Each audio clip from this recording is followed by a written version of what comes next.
이제 메시아를 위한 기대, 오늘 강의의 결론 부분이 되겠습니다. 이 메시아를 위한 기대는 아담 해와는 하나님만을 절대 사랑, 심정의 주체로 모시고 그 대상 자리에 서서야 함. 메시아를 위한 기대는 이것을 되찾는 탕감조건이다. 다시 한번 합니다. 아담과 해와는 하나님만을 절대 사랑의 심정, 절대 사랑은 심정입니다. 절대 사랑, 절대 심정의 주체로 모시고 그 대상 자리에 서서야 함. 메시아를 위한 기대는 이것을 되찾는 탕감 조건이다. 우리에게 되찾는 거니까 복귀죠. 복귀나 탕감 조건은 아담 해와와 같은 입장에 있는 우리 성약인들, 우리가 약혼을 하고 축복을 받는 그 자리에 나갔던 것이 바로 이거 아닙니까? 예?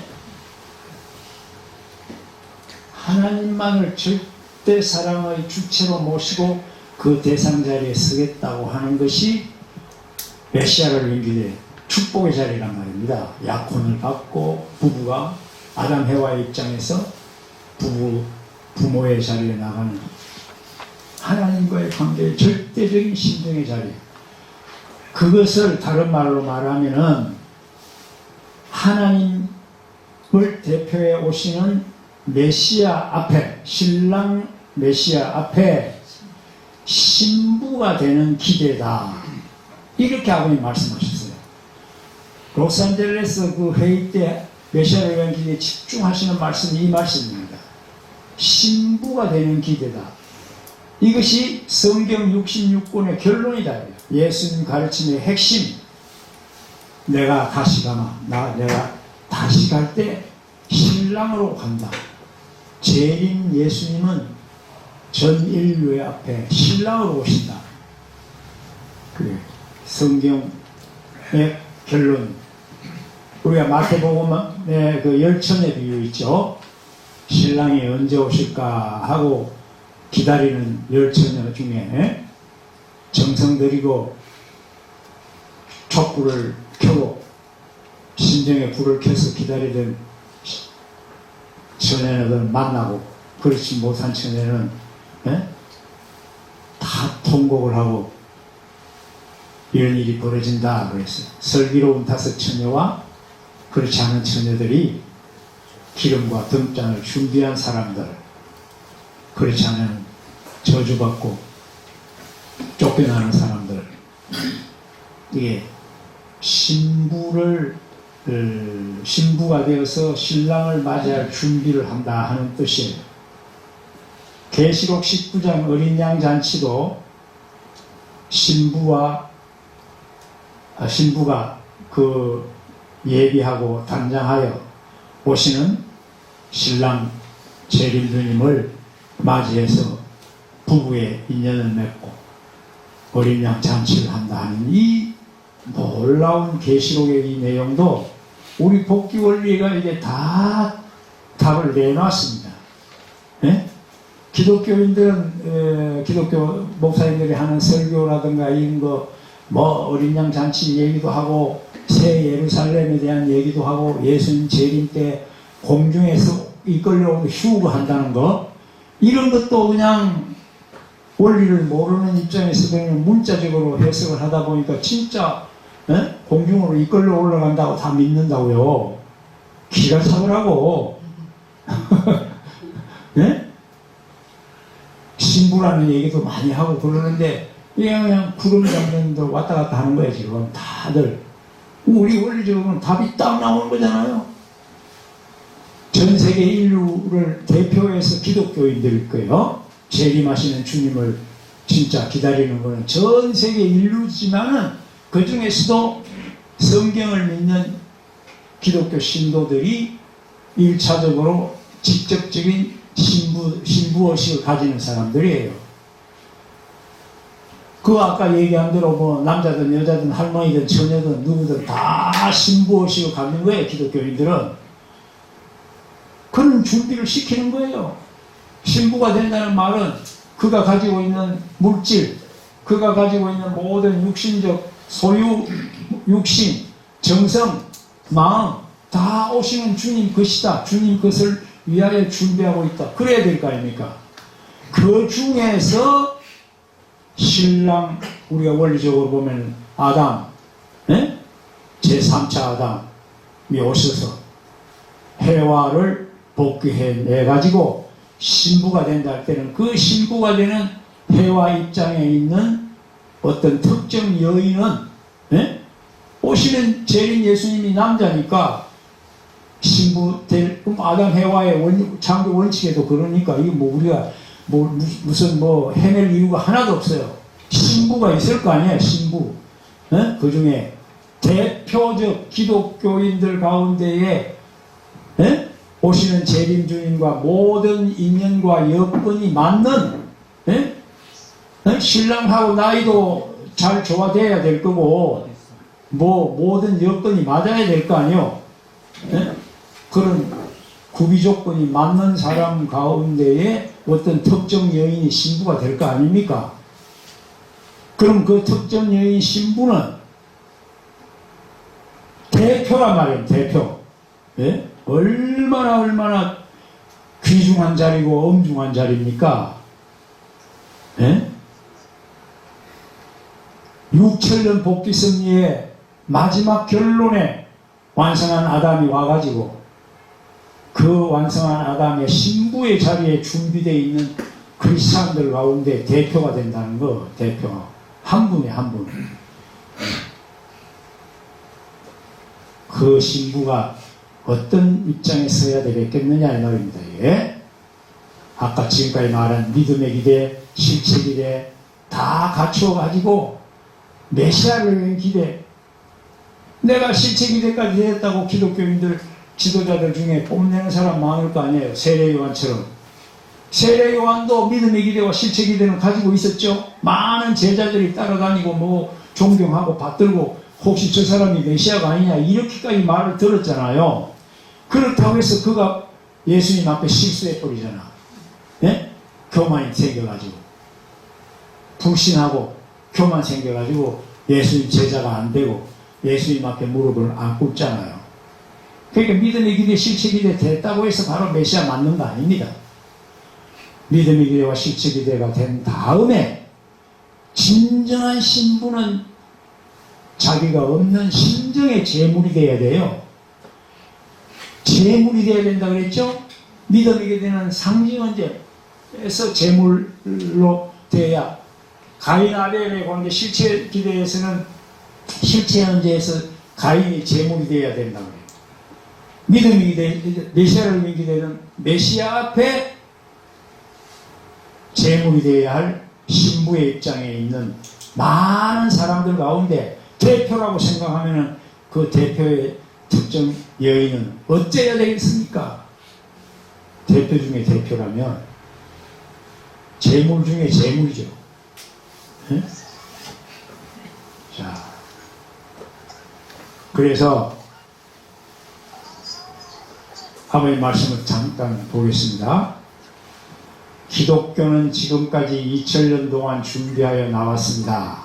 신부로서 모신의 생활을 할 수 있는 준비를 해 나왔습니다. 그러면 준비를 하되 어떠한 준비를 해야 되느냐? 말씀의 준비도 아니요, 믿음의 준비도 아니요, 생활의 준비도 아닙니다. 심정을 통할 수 있는 준비를 해야 되는 것입니다. 이 메시아를 위한 기대예요. 이게 말씀, 믿음, 생활 준비, 이거는 믿음의 기대, 실체 기대 졸업한 사람들이라는 말이잖아요. 이걸 넘어서서 심정을 통할 수 있는 준비를 해야 된단 말입니다. 심정을 통한 준비를 제일 우리 사람에게 쉽게 얘기시키는 게 신부예요. 신부. 신랑 앞에 신부의 마음이란 말입니다. 준비된 심정의 소유자를 찾기 위하여, 심정을 통하여 모시기 위한 준비를 하는 자를 찾기 위하여 하늘은 6천년 동안 허덕여 나오신다는 것을 여러분들은 알아야 됩니다. 네. 하늘이 허덕여 나오셔. 신부 준비된 사람 찾으러. 신부가 무엇이냐? 신부는 신랑을 위하여 신랑이 생각하는 일체를 구비한 하나의 완전한 대상으로 나타날 수 있는 사람을 말합니다. 그 신부는 실체로서의 몸과 마음이 있어야 되고, 예? 거기에 대응하는 환경이 마련되어 있어야 합니다. 믿음의 기대, 실체 기대에 메시아를 위한 기대, 심정의 준비를 해라. 신부는 신랑을 위하여 신랑이 생각하는 일체를 구비한 하나의 완전한 대상으로 나타난다. 기가 막힌 얘기입니다. 신랑이 그냥 와가지고 뭐 적당히 생활하는 게 아니야. 그 생활하는 신랑 앞에 맞추는 게 아니라고 신랑의 생각하는 것까지 다 맞춰라 이 말입니다. 얼마나 높은 수준을 요구합니까?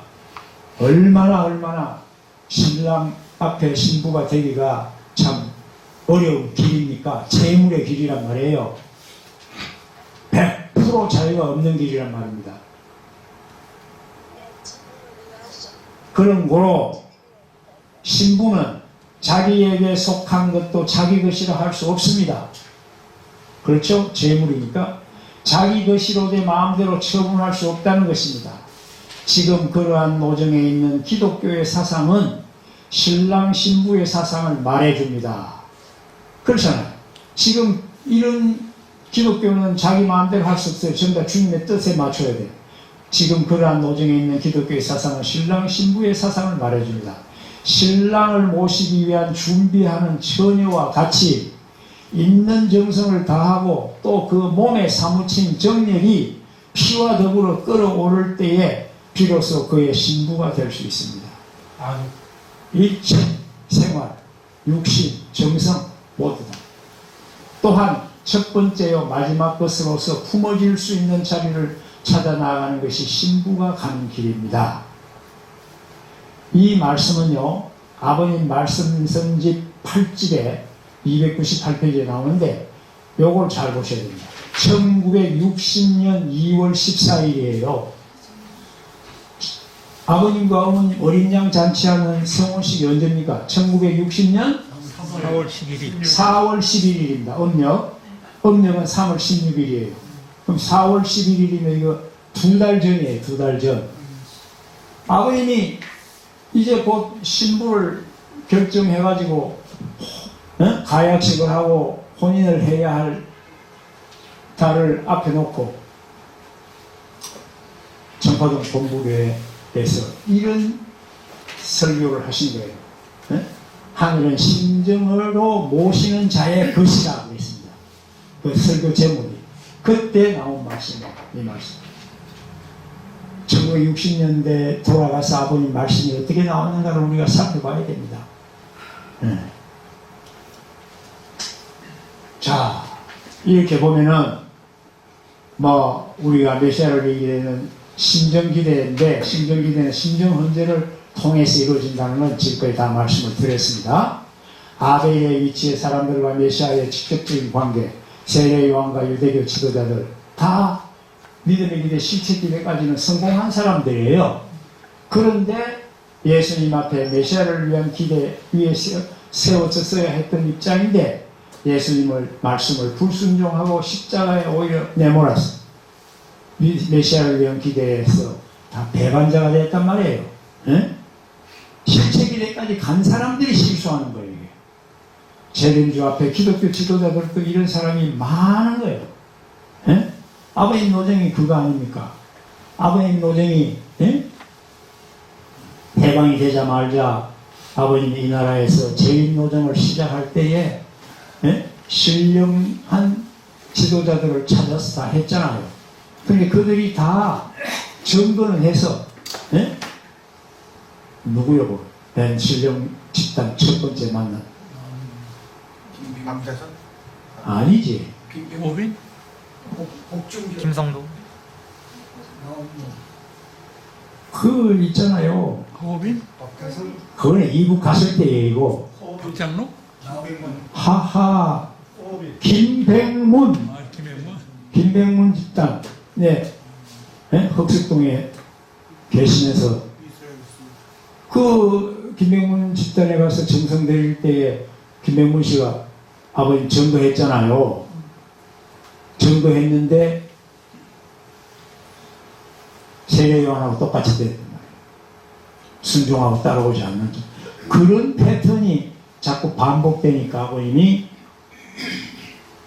그걸 다시 탕감 복귀하기 위해서 아버님이 또다시 아벨의 자리에 내려가고 이렇게 해서 고난의 길을 계속 가시는 노정인데, 이게 요즘 어떤 사람들은 말이야, 아버님이 자기 개인 실수로 전부 다 이렇게 자기 개인 실수 죄를 지어가지고 잠깐 탕감하는 길을, 고난의 길을 갔다 이렇게 얘기한다니까. 이게 그런 사람이 있어요 지금.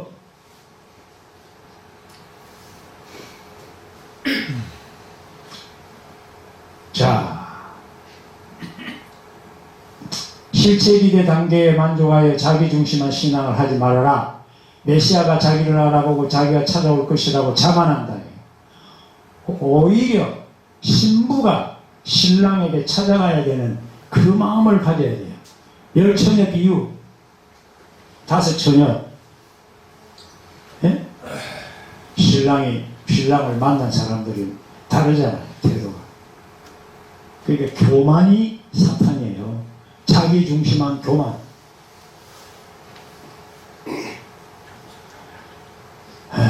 그래서 신부를 단장한다 하는 것은 부족한 부분이 있으면 다시 회개하고 또 준비를 해야 되는 게, 이게 기독교인들이 끊임없이 하는 겁니다. 이게 심정 헌재에 성공하면은 메시아는 고난받지 않고 영광의 주님으로 자리를 잡으시죠.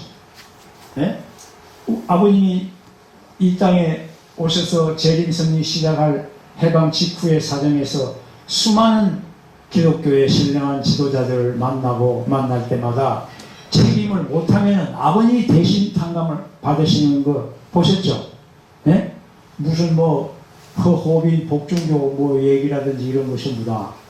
미국에 가서도 네? 다 자기들 옥중에서 신랑 만나고 재림주님 만난다고 계시다 받아놓고 아버님하고 옥중에서 맞닥뜨릴 때는 불신해버리고 그러잖아요. 이게 참 쉽지가 않은 거예요. 초점 맞추기가. 재림주 앞에 중심종교 지도자들이 또다시 실패하면 재림주는 고난의 길을 가야 되고 재탕감의 길을 간다.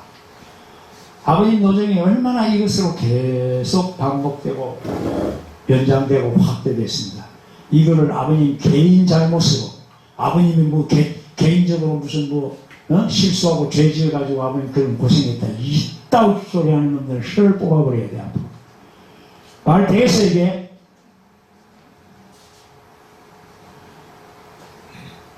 그의 노정을 뒤쫓는 성약인들도 핍박의 길을 갑니다. 아버님을 따르고 가는 우리들도, 아버님이 고난을 받으시면 우리도 고난의 길을 같이 가는 거지. 에? 그 우리 교회사가 그거 아닙니까? 참부모님의 역사를 우리가 뒤쫓아가는 성약인들이니까.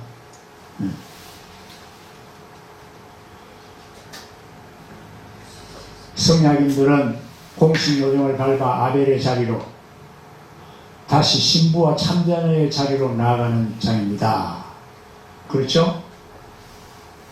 아벨 자리에 서게 되면 메시아 앞에 제물된 심정, 신랑을 모시고 순종하는 신부의 심정을 가져야 된다.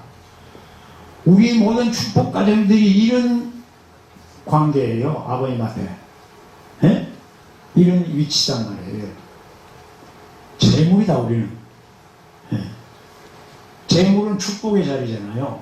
사탄이가 나했을 때 제일 먼저 떨어져 나가고, 에? 아버님으로부터, 하늘로부터, 주님으로부터 사랑을 100% 받았다는 증거라고, 제물이 된다.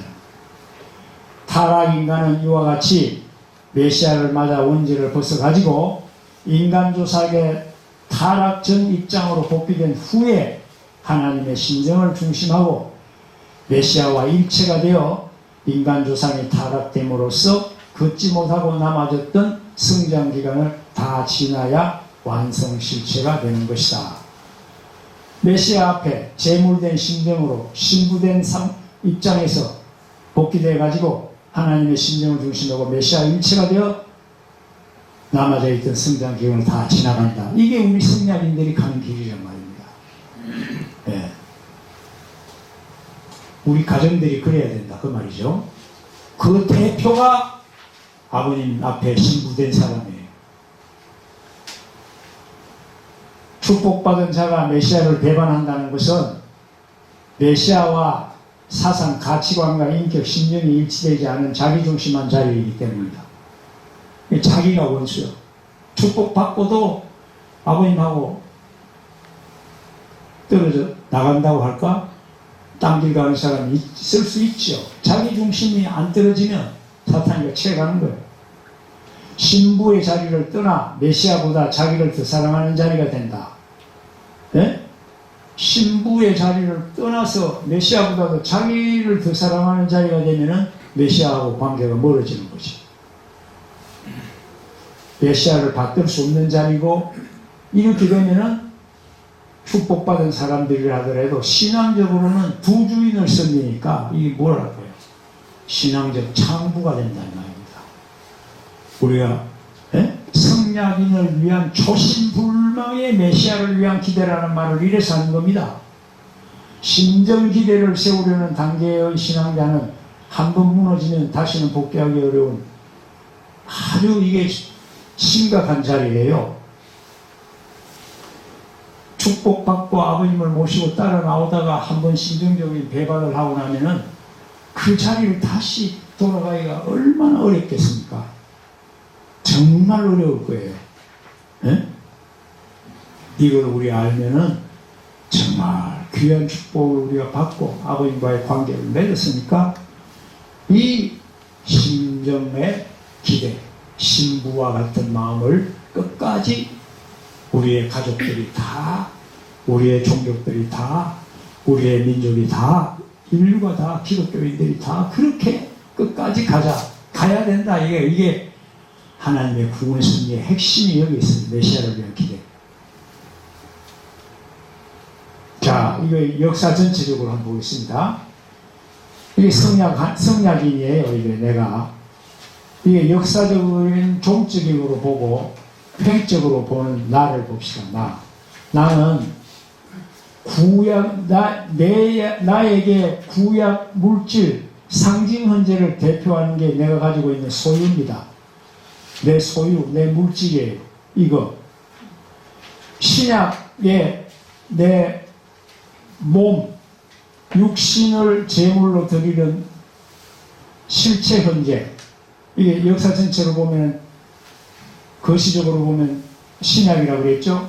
기독교 신앙과 같은. 여기 보면 이게 내 몸이에요.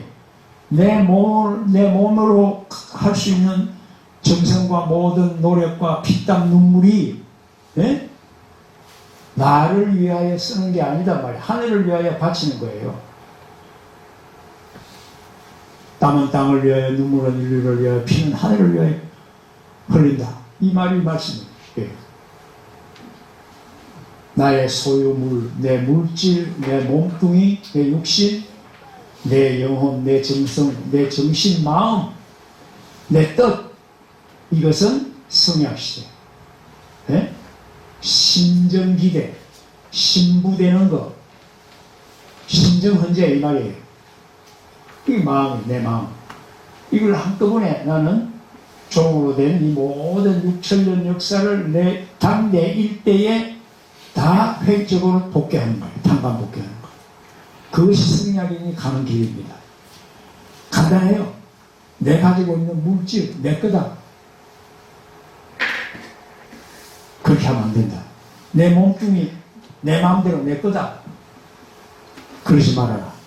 내 정성, 내 뜻, 내 마음, 이 전부 다 하나님과 아버님의 뜻, 참부모님의 뜻을 생각하고 가는 사람이 성약인의 가는 길입니다. 이게 종적 탕감 조건을 획적으로 복귀한다. 나의 소유물을 제물로 상징현재죠. 나에게 상징현재입니다. 이게 나의 육신을 제물로 실체현재입니다. 나의 마음, 심정, 사랑을 제물로 심정현재, 상징현재, 실체현재, 심정현재. 그래서 율법, 구약시대 율법, 복음, 새 아버님의 원리 말씀과 새 말씀, 여기 새 말씀이라는 말 나온 거 봅시다. 구약과 신약 다음에 새 말씀인데 원리 말씀 플러스 아버님의 말씀이에요.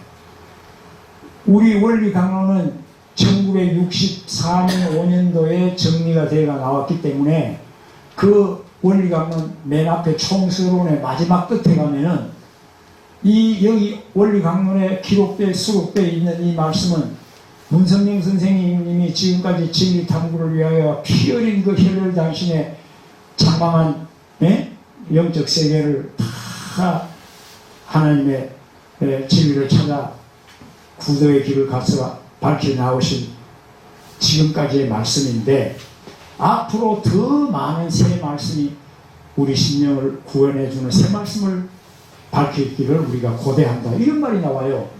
그러니까 요새 이 사람들이 아버님 원리 강론에 새 말씀 나온다 그러지 않았냐 그러면서 엉뚱한 소리 해. 예? 그 엉뚱한 말씀 뭐 말씀인지 여러분들 생각해 봐요. 아버님이 이미 1960년대 중후반 이후에 수많은 복귀성리의 길을 세계적으로 걸어가시면서 얼마나 많은 일을 하시고 선포를 하시고 정리를 하시고 하시면서 말씀하신 것이 아버님 말씀지 615권도 넘고 700권도 넘을 그 말씀에 다 이미 다 밝혀놨어요. 새 말씀 나와 있잖아요. 거기. 예? 8대 교재 교본이 아버님의 새 말씀이잖아요. 원리 강론 밖에 원리 강론에 있는 거 더 깊이 예? 얼마나 새 말씀 많이 해놨는데 그 말씀 다 무시하고 엉뚱한 소리 하고 있단 말이야. 예? 그래서 뭐 이제 뭐 완성했다고?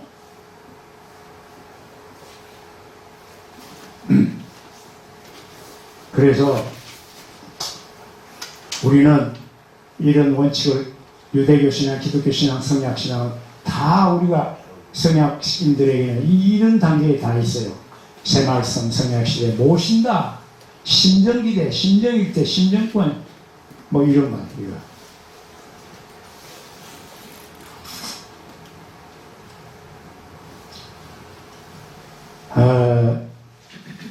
여기에 우리가 보통 그 하시는 말씀 가운데 아버님 말씀 속에 그 절대 사랑, 절대 신앙, 절대 복종, 절대 사랑이라는 그 말씀 나오잖아요. 그 말씀이 사실은 여기서 다 나오는 거예요. 믿음의 기대 절대 신앙입니다. 여기 절대 신앙, 실체, 실천, 절대 복종, 실체 기대, 심정 기대가 절대 사랑이에요. 네.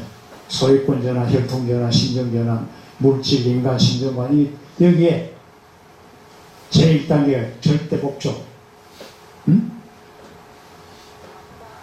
이해가 안 가도 순종하고 믿고 복종하고 사랑한다. 이런 말씀 우리가 자주 나오는데도 이 원칙에서 나온다는 것 기억하고 넘어가십시다. 자, 제가 지금 이제 이런 말씀을 하나 말씀을 드리겠습니다. 참어머니 생애노정, 참어머니의 성리자, 이게 다 60 화갑 때 나온 말씀, 이건 70대 고위 기념 문집에 어머님께서 하신 말씀이 있어요. 여기 한번 보면은요, 한학자 예비 신부가 받은 하늘 계시의 정언을 보겠습니다.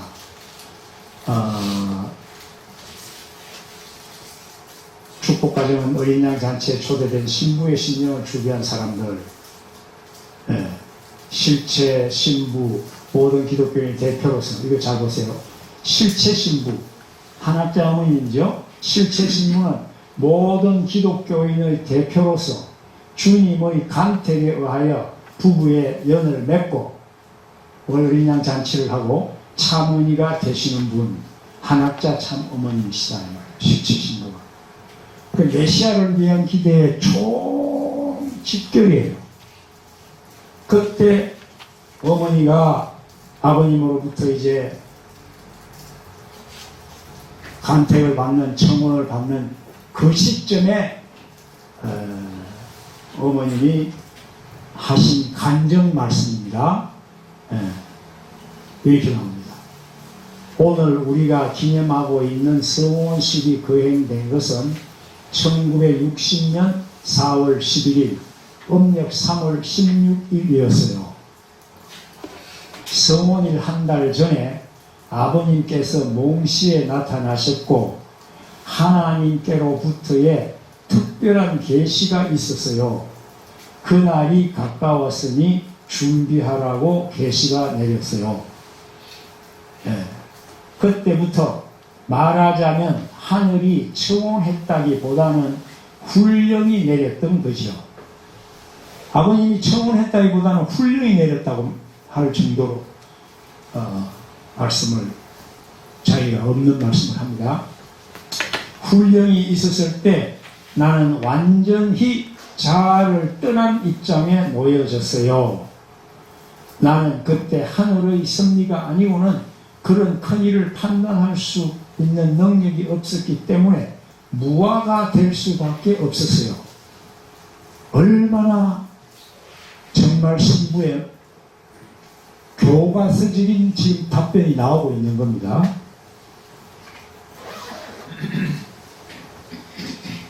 그리고 기도하지 않을 수 없었고요. 지금까지도 저는 뜻대로 살아왔습니다. 이제 하나님의 뜻이 무엇이라고 해도 하나님 섭리의 목적이 무엇이든지 저는 당신의 종으로서 무슨 일이라도 명령하시는 대로 따라하겠습니다. 계시에 대해 나의 마음을 그렇게 응답해 보였던 거예요. 그것은 내가 만 17세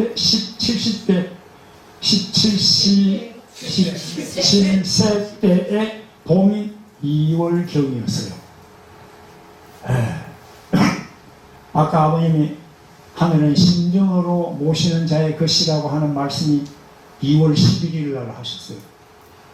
비슷한 때죠, 이게? 얼마나 아름다운 마음씨입니까? 나는 완전히 무아의 입장이 되어 준비하고 있었기 때문에 그 사정을 분석하고 싶지 않았어요. 무아. 하나님의 뜻대로 전면적으로 몸을 바치는 것을 오로지 바라고 있었던 거죠. 100% 심정의 재물. 그렇잖아요. 메시아를 빈데 됐어요. 준비가 됐단 말이에요. 언제 하신 말씀이냐? 참부모님 생애노정 88페이지에 나오는데 이 책이 어머님의 그 60화갑 때도 이 간증이 실려 있고 70화갑 때도 이 간증문이 실려 있습니다. 그러니까 그 전에 어느 자리에서 이런 고백을 하신 것을 그 문집에 아예 공식화시켜 놨단 말이에요. 어머님은 이것이 표심입니다.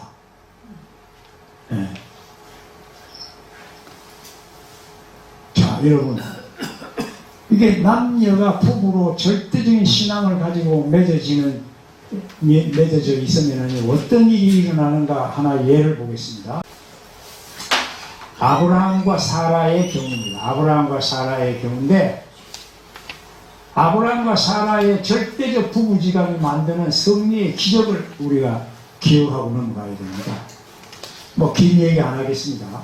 여러분, 창세기 12장과 창세기 20장에 보면은 아브라함과 사라가 고향을 떠나서 이제 하나님이 명령을 순종해가지고 고향 떠나 나가잖아요. 하란 땅을 떠나서 저 애굽으로 갈 때 어떻게 됐어요? 애굽으로 들어가면서 난데없이 아브라함이 사라한테 너 내 부인이라 하지 말고 내 여동생이라 그래. 왜? 네가 너무 예뻐가지고 애굽에 들어가면은 다른 사람들이 너를 취하려고 그러나 그럴 때 내가 네 남자라고 네 남편이라고 그러면 내가 죽어. 그러니 너 가서 그렇게 얘기해. 이런단 말이에요. 이게 한 번만입니까?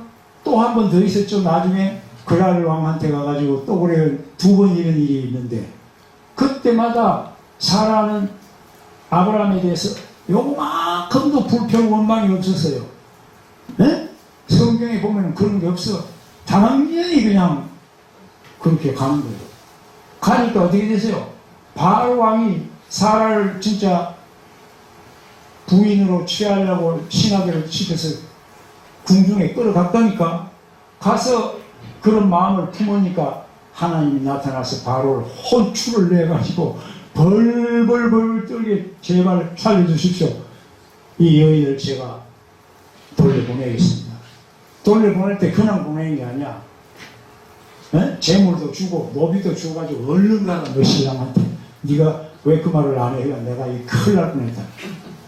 마찬가지로 이런 아비멜렉하고도 그런 일이 벌어졌잖아요. 네? 이때 한때마다 상징언제 드리기 전에 이런 조건, 상징언제가 실수되니까 이삭 아들을 죽이라고 하는 이런 때, 그때 또 이런 일이 벌어져요. 두 번이나. 이런 사건이 있는 걸 우리 기억해야 됩니다. 아버님이 이 말씀을 이렇게 해놨어요. 바로 아브라함과 사라의 얘기를 뭐라고 하셨냐면요. 그러한 순환을 거쳐 나오는 가운데서도 사라는 아브라함의 소망의 길과 일치될 수 있어서 아무런 상충도 않고 하나 될 수 있었던 것입니다. 그렇죠? 이상적인 주체인 아브라함 앞에 이상적인 상대가 나왔는데 그 이상적인 상대를 치려고 할 때는 하나님께서 야 이놈 하실 수 있는 것입니다. 어찌하여 바로 궁중에 하나님이 나타나셔서 바로의 행동을 막으시게 됐느냐?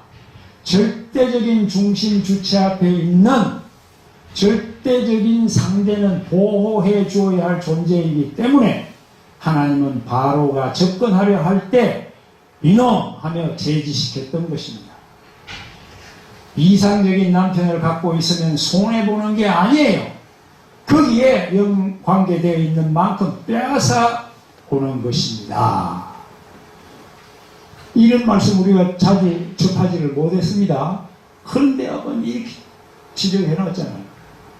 여기 49집 144회 5페이지에 이게 국가와 우리의 사명 1911년 10월 9일 중앙수련소에서 하신 말씀. 절대적인 중심 주체 하나님하고 하나가 된 아버님 앞에 절대적인 신부 부인의 자리에 서게 되면 누가 감히 어머니가 하고 있는 일에 대해서 나쁜 일을 하거나 나쁘게 하거나 엉뚱한 사건이 생길 리가 없다고 말이에요. 왜? 절대적인 주체 앞에 절대적인 대상에 서 있기 때문에 하늘이 보호하신다 이 말입니다. 네? 이런 걸 우리가 생각해야 됩니다. 우리 아버님 성화하신 이후에 통일가에 여러 지금 혼란이 생기고 어려움이 생기고 시련이 생기는 그 뿌리 원인에 우리는 사라와 아브람과의 이 관계에서 그 권력 막강한 바로왕이 굴복했어요. 그 믿음이 일치가 되어 있을 때는. 자, 그럼 이제부터 잠깐 봅시다. 재림 주님이 오시면은 이분은 뭐하러 오시느냐? 그러면 그 아들이 오는 데는 무엇 때문에 오느냐? 상대를 찾아오는 것입니다. 신부를 찾아오는 거예요. 신부를 찾아오는 데 있어서 어떠한 관념을 갖고 있느냐? 절대적 신부를 찾아오는 것입니다. 뭐 몇 년 동안 믿다가 말고 자기 주장을 내세워가지고 당신이 뭐야? 내 마음대로 이런 신부가 아닙니다. 상대적 입장에서 주체가 필요로 하는 상대적 기준을 중심 삼고 주체와 절대적으로 하나 될 수 있는 입장에선 신부를 찾아오는 것입니다. 한때 잠깐 그렇게만 하고 마음이 변심이 되면 안 된단 말이에요. 아버지에 대한 절대적인 인식을 가지고 오시는 주님은 무엇 때문에 오시느냐? 하나님 아버지에 대해서는 재림하시는 아들 재림 주님은 절대적으로 아버님을 모시고 온다 이 말입니다. 하나님을 믿고 모시고 온다. 신부를 찾아오시는 거예요.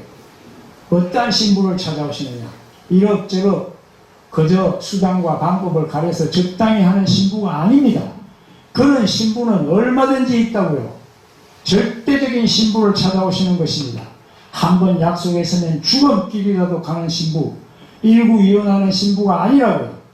결심한 마음을 중심 삼고 행동하는 데 있어서는 엇갈림이 없는 단 한 길밖에 모르는 신부를 찾아오는 것입니다. 그러한 신랑으로 와가지고 그러한 신부를 찾아야 되는 것입니다. 1971년 10월 3일 전본부교 49지.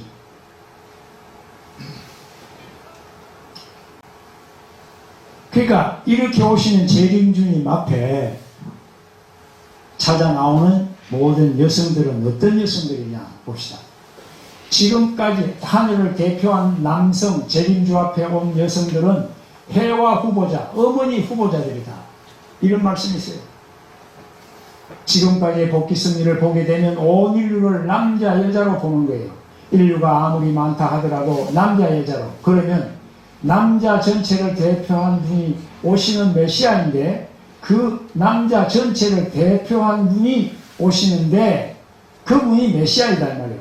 그 메시아가 지금까지 타락한 인간들, 타락한 남성들을 대표한 메시아가 와가지고 접붙이는 입장에 서가지고 생명나무로 전부 복귀해야 된다는 것입니다.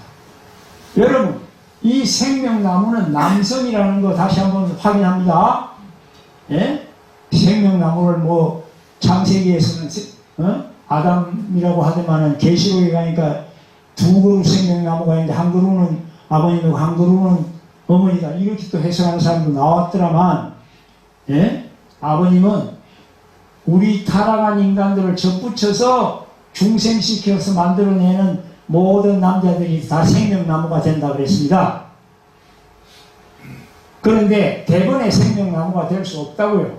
타락할 때 여자를 통해 가지고 아담이 타락하기 때문에 온 세계 인류를 두 사람으로 보는 것입니다. 남성, 여성으로 보는데 타락한 세계의 남성은 천사장의 후손입니다. 천사장의 후손인데 재림주가 이 땅에 다시 태어나서 남자의 대표로 서가지고 하늘을 대표한 남자, 완성한 남자로 서가지고 완성한 아담격에 서게 되면 중간에 끼는 것이 여자들입니다. 그렇죠? 네. 천사장격 남편하고 여자하고 완성한 하나님의 아들 재림주님하고 이렇게 된다. 여자는 타락권 내에 있지만 복귀 시대에 전부 탄광 기준에 올라가게 되면 타락했지만은 완충지대에 들어갈 수 있는 것입니다. 아버님과의 관계가 없는 입장에 있을 때는 뭐 타락권에서 그냥 천사장에 농락당하고 있지만 아버님하고 일단 알게 되고 말씀을 알게 되고 나면은 완충지대가 돼요. 예?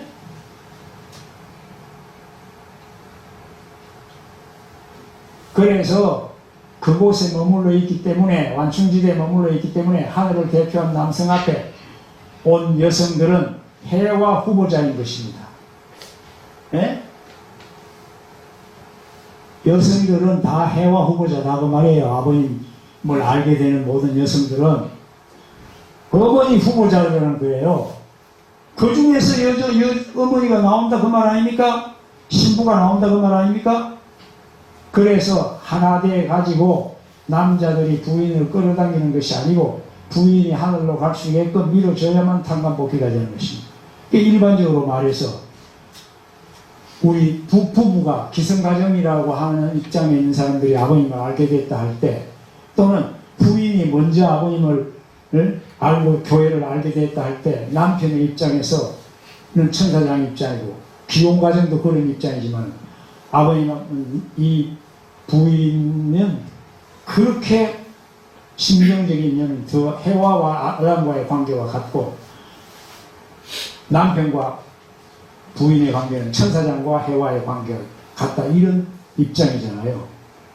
이런 관계에서 일반적으로 원리적 정리를 하면 이렇게 되는 거예요.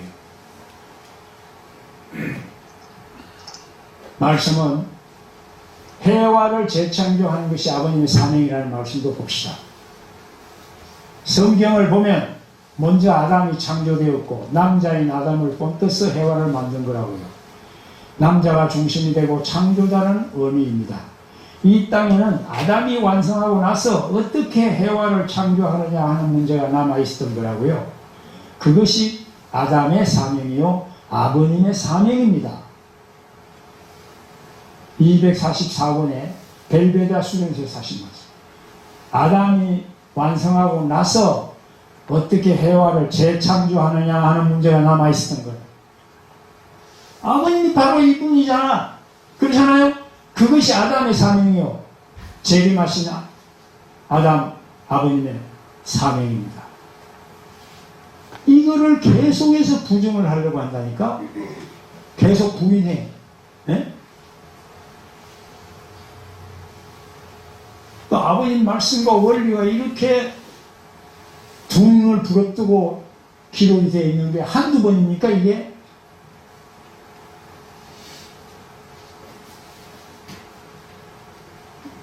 창조법도 아담이 해와를 낳아야라는 말씀까지 하셨습니다.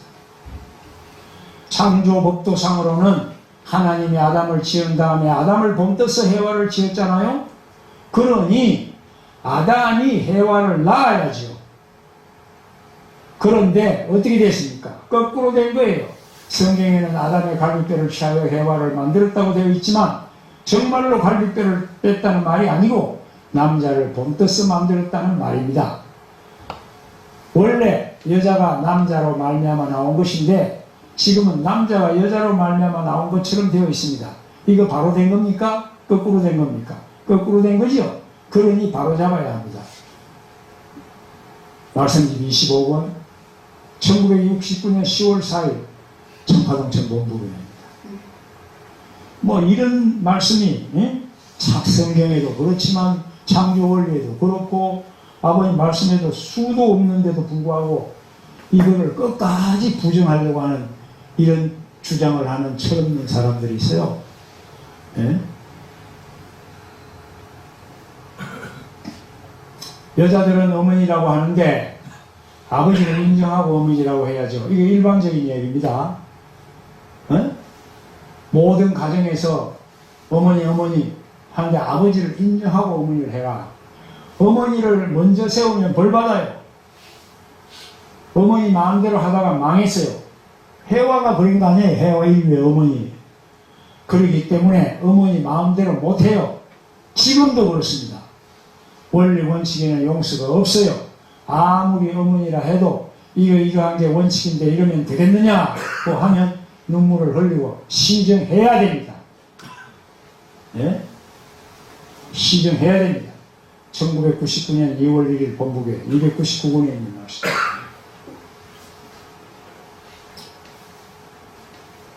메시아가 남자인 이유 다시 한번 얘기합니다. 원인의 출발점이 남자로부터 출발하므로 하나님으로부터 보아도 남자를 중심으로 하지 않으면 원인의 주체성을 세울 수 없다.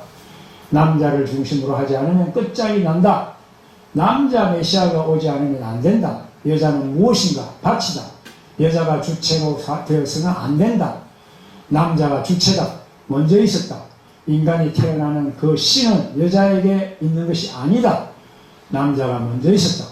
그러므로 원리적으로 봤을 때 남자가 주체자로 되지 않으면 안 된다. 55권 1972년 동경교회. 이 엄중한 말씀을 거부하고 부정할 수 있습니까? 이걸 뒤집을 수 있어요? 자, 우리가 보통 참부모님, 양이분을 얘기하죠. 거기에 대해서 아버님 말씀을 보겠습니다. 참부모님의 기준점은 특정한 하나의 남성이다. 이렇게 말씀하셨어요. 참부모의 기준점은 특정한 하나의 남성입니다. 그 남성은 6천년의 복귀 승리 역사 과정에서 모든 국가면 국가, 민족이면 민족을 중심 삼아 가지고 그 과정에서 실수했던 수많은 남성을 대표하여 승리의 결정권을 갖지 않으면 안 됩니다. 이러한 절대적인 기준을 세운 뒤에 하나의 상대적인 기준을 세워야 합니다. 다시 말하면 해와가 사탄에게 끌려감으로 인하여 잃어버렸던 것을 전부 다시 찾는 역사를 해야 된다는 것입니다. 절대적인 아담이 먼저 나와 가지고 그 앞에 절대적인 기준을 세우는 상대를 찾는다는 거예요. 아담을 통해서 해와가 빚어진 것과 마찬가지로 그 남성의 상대가 재차 빚어져야 된다는 것입니다. 1969년 9월 20일. 한두 번 나오는 말씀이 아니에요, 이게. 원리적으로도. 예? 이거를 지금 부정하고 뒤집으려고 하는 시도를 하는 사람들이 있다, 이 말이에요. 예? 그렇게 되면 어떻게 되겠어요? 아버님과의 관계가, 각도가 어떻게, 각도가 틀어지고 멀어지면, 예? 절대 주체 앞에 절대 대상이 있으면은 바알도 굴복시켰는데, 예? 거꾸로 된 일이 벌어지지 않겠어요? 어려운 일이 자꾸 벌어진단 말이야. 멀어질수록. 중심은 이동하는 것이 아니다. 중심은 이동하는 것이 아닙니다. 중심은 하나밖에 없는 거라고요. 중심이 둘인가요? 하나입니다. 중심이 둘이 생겼다거나 싸움이 벌어지는 것입니다. 싸움이 벌어지겠어요? 안 벌어지겠어요? 중상모략이 벌어지는 거예요. 참사가 벌어지기 마련입니다. 그것은 행복이 아닙니다. 행복이에요. 불행이에요. 불행의 여건이 벌어지는 것입니다. 57권 1972년 5월 중앙수련서. 네. 중심이 이동할 수 있어요? 중심이 하나가 아니고 둘입니까? 큰일 날 일이에요. 아버님이 지상에 계실 때 아버님이 중심이다. 누구나 이의 없이 다 따라왔어. 근데 아버님 성화하셨어요? 그럼 아버님 그 중심이 이동합니까? 아버님 영계 가시면 없어지는 겁니까? 우리하고 관계 없어지는 겁니까? 오히려 더 시공을 초월하고 절대적인 일치에 올라가셔서 더 큰 중심이 되시는 거고 더 막강한 중심이 되시는 거예요. 이 중심을 우리가 안 보인다고 느끼지 못한다고 우리 수준이 낮고 우리가 둔감해가 못 보는 거지 모르는 거지. 이 중심을 이동해가지고 무슨 과거에 광야 시대로서 끝났다 어쩌다 새로운 중심을 세워서 가야 된다. 말이 안 되는 얘기입니다. 참 부모님의 양이분의 중심은 특정한 남자가 중심이었으니까 어머님도 그 중심이신 아버님 앞에 하나 되어서 신부의 입장에서 초심으로 출발했잖아요. 끝까지 그렇게 가시면 어머님을 누가 감히 폄하하거나 어머님을 누가 감히 거부하거나 그 어머님을 누가 거절할 수 있겠습니까? 어머님이 아버님을 절대적으로 모시고 가면은 세상 어떤 권세나 힘 있는 사람이나 나쁜 사람도 그 앞에는 하늘이 지켜주시기 때문에 정리가 된단 말이에요. 그게 안 되면은 어려움이 생깁니다. 아버님이 가르쳐주는 내용을 조금이라도 바꾸려고 하는 사람들은 모두 악마의 황족이다. 오늘 말씀에 아버님 말씀에 하나의 참 무서운 내용입니다. 여러분 하나님이 모른다고 생각하고 처신하게 되면 자기 조상들이 모두 다 걸려버립니다. 방금 말씀하신 것처럼 아버님이 지상에 안 계신다고 아버님 없어졌어요? 예? 아버님 더 강력하고 더 큰 힘으로 우리를 중심에 계시는 거예요. 세계가 아버님 뜻대로 지금 가기 위한 몸부림을 치는 걸 보세요. 예?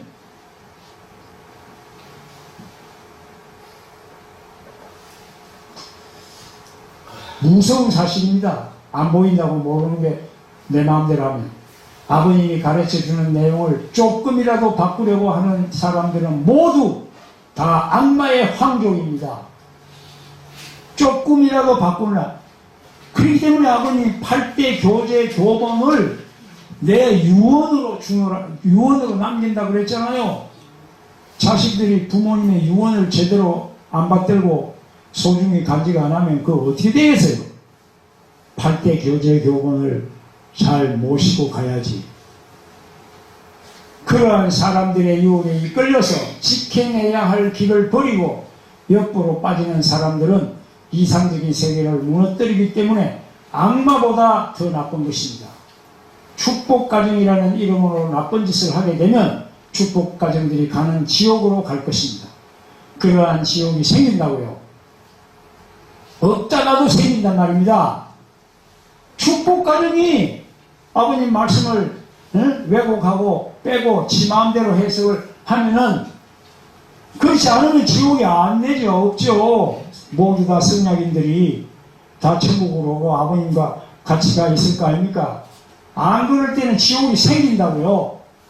그러한 무서운 사실을 알고 그러한 법칙에 걸리지 않게끔 지상에서 처신할 줄 알아야 하는 것이 우리 성약인들입니다. 네. 자, 이제 보십시다. 다시 어머님의 초심으로 돌아갑니다. 이것은 어머님의 그 한학자 여사 말씀 선집이라고 그래가지고 사랑의 세계라는 책이 나왔습니다. 이게 아마 1987년 그 근방에 나왔나 봐요. 성화사에서. 사랑의 세계 한학자 말씀. 여러분, 아버님 사인은 가끔 봤는데 어머님 사인 받기가 참 쉽지 않습니다. 근데 더욱이 어머님 당신 이름으로 낸 책 말씀집에서 나는 어떻게 운이 좋았는지 대호하고 이렇게 한학자 이렇게 해서 사인을 해주셨어요. 이 말씀집에 이렇게 보면은 어머니는 사랑의 승리자다라고 1977년 2월 23일 벨베디아에서 베풀어진 부모님 제17주년 성혼 기념식전에서 미국 간부들에게 하신 선생님의 어머님에 대한 정언 말씀이다. 이런 내용이 나와요. 아버님이 그러니까 성혼하시고 17년 뒤에 1977년에 그 성혼했던 때를 회상하시면서 17년 지난 어머니에 대해서 아버님이 하시는 말씀이에요. 네. 뭐라고 했냐 봅시다. 참 아버님이 이렇게 인정을 하고 공인을 했어요. 왜냐하면 여성은 누구든지 주님의 신부로서의 사명의 일부분을 이루고 있다고 말할 수 있기 때문입니다. 이게 앞에 무슨 말이냐면 아버님 성혼 전에 많은 여성들이 할머니든 뭐 누구든 간에 뭐 전부 다 자기가 신부 된다고 그랬다는 거예요. 응? 그런 계시도 받고 다 그런 의식이 있었다는 거예요. 그거는 왜냐하면 여성은 누구든지 주님의 신부로서의 사명의 일부분을 이루고 있다고 말할 수 있기 때문입니다. 그래서 어떤 사람이 사명의 한 부분을 이루고 있다고 인정되면 하나님은 네가 주님의 신부 후보자라고 말할 수 있다는 것입니다. 그런 계시받는 여성들이 많았단 말이에요. 그러나 원리적으로 말하면 최종적으로는 여러 가지의 부분적 역할을 종합시키는 한 몸의 실체를 가진 사람이 말할 것도 없이 어머님이십니다. 어머님이 총합의 실체상이야. 신부의 총합 실체상. 어머님은 항상 선생님의 마음을 아주 정확하게 읽어서 선생님이 기대한 것보다 훨씬 많이 이해해 주었습니다. 그런 어머니에게 선생님은 다음 세 가지 점에서 특히 감사하고 있습니다. 첫째로 어머님은 영적으로 대단히 섬세하고 민감하여 모든 것을 영적으로 명확히 읽을 수가 있다는 것입니다. 둘째로 선생님에 대한 절대적인 충성과 헌신이며 어떤 방향으로 선생님이 인도해도 기쁘게 따라와 줍니다. 셋째로 자기의 모든 소유물은 하나님과 천주의 것이며 만물은 천주와 향유되어야 될 것이니까 어떠한 귀중한 것이라도 누구에게 주어서 누군가를 기쁘게 해주고 싶다는 사심이 없는 무사의 생활관을 표명하고 있다는 점입니다. 선생님은 이들 모든 것에 한없이 감사하고 있습니다. 1970년도, 77년 이런 아버님의 어머님 증거를 하십니다. 선생님은 원리를 가르치고 원리를 생각하고 원리를 실천하고 있습니다. 오늘 여러분들은 내가 통일교회의 지도자로서 어떻게 걸어왔는가를 알았습니다. 우리가 아버님은 알잖아요. 원리를 가르치고 원리를 생각하고 원리를 실천하고 있습니다. 어머님은 이 점에 있어서 이제 성리적인 여성인데 누가 이 완성된 성리적인 여성을 창조했다고 생각하십니까? 잘 보십시오. 그것은 선생님으로 말미암아서입니다. 따라서 선생님도 그 점에 있어서 성리적인 선생님입니다. 여러분, 아버님이 어머님에 대하여 하신 말씀, 전도하시는 말씀과 아버님과의 결부식에서 결론 내리는 말씀 보십시오. 아버님 이러신 분입니다. 어머님도 저는 고운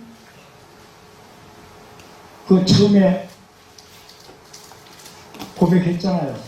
무아의 입장에서 하늘 앞에 내 모든 걸 바치겠다고. 하늘의 훈령을 받고 청원을 받고 성원하시기 2달 전에 그런 고백을 했지 않습니까? 자, 이런 아버님과 어머님이셨다. 초심이, 어머님의 초심이 그랬다 이 말입니다. 그 초심을 보고 아버님은 기뻐하셨다. 17년 뒤에 그 마음이 부디부디 변치 않고 가시기를 아버님은 얼마나 성원하고 기도하고 후원했겠습니까? 어머님 앞에. 어머님 더욱이 지금은 혼자 되셔가지고 얼마나 힘드시겠어요. 예? 여기 마치 아브라함과 신정일체를 둔 사라를 하나님이 절대 보호하셨듯이 아버님 말씀과 뜻에 참 어머님께서 완전히 하나 되신다면 우리 통일과는 못 넘을 산이 없고 못 이룰 일이 없다. 이 말이 맞죠? 여러분 틀립니까? 맞잖아요. 네?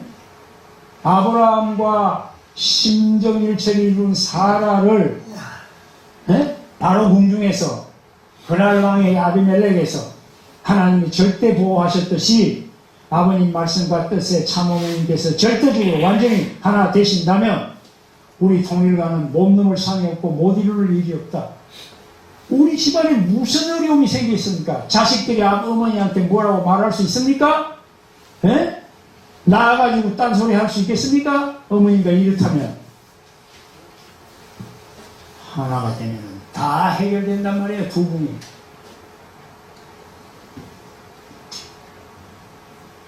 결론적으로 메시아를 위한 기대에 총집결되신 어머님이 신부된 그 초심의 심정으로 초심 잊지 마시기를, 불망하시기를 이런 축원을 드리고 기도를 드리고 싶습니다. 여러분, 성원 후 63년이 지난 지금 아버님은 성화하시고 어머님은 89년이 되셨어요. 길고 긴 섭리사의 곡절을 풀어 가시느라 겪으신 양이분의 그 노고와 갈등과 고뇌는 말해 못하겠습니까? 우리가 그거 다 말해 못하겠습니까? 생각만 해도 정말 가슴이 미어지고 세포가 다 녹아나갈 지경 아닙니까? 부디 참 어머님께서 아버님의 신부로 소명받으실 때 저 고운 초심을 끝까지 지녀가시기를 빌고 또 빌어마지 않습니다. 메시아를 위한 기대 강의의 결론입니다.